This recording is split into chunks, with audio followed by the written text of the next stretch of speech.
என் பேர் ரேயா. நான் பிஏ பரதநாட்டியம் முடிச்சிருக்கேன், எம்ஏ பரதநாட்டியம் முடிச்சிருக்கேன், இப்போ பிஹெச்டி ரிசர்ச் பண்ணிட்டு இருக்கேன். நான் இப்போ கிளாஸ் இப்போ ரீசெண்டாக தான் ஸ்டார்ட் பண்ணோடனே எனக்கு இந்த வாய்ப்பு கொடுத்ததுக்கு ரொம்ப நன்றி.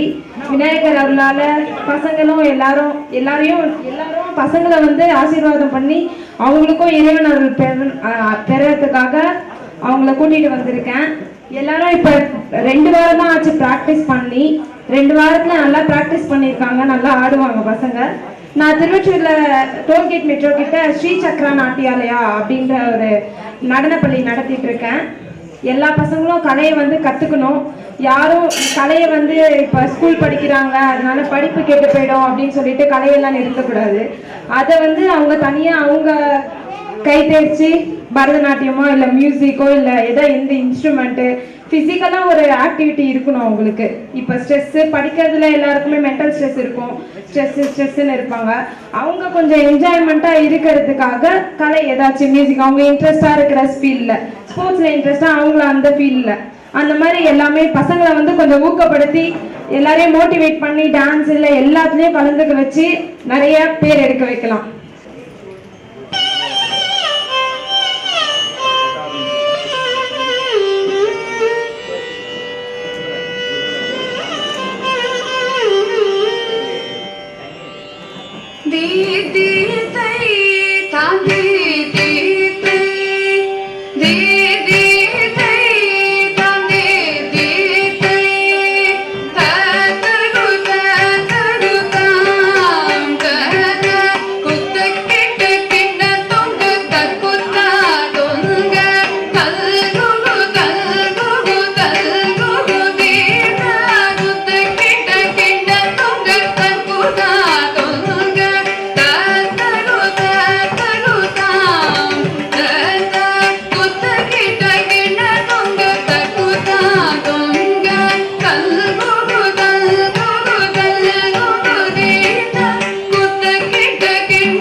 உக்குடுதான் உக்கிடுதை கதிகை கோதிகை யானை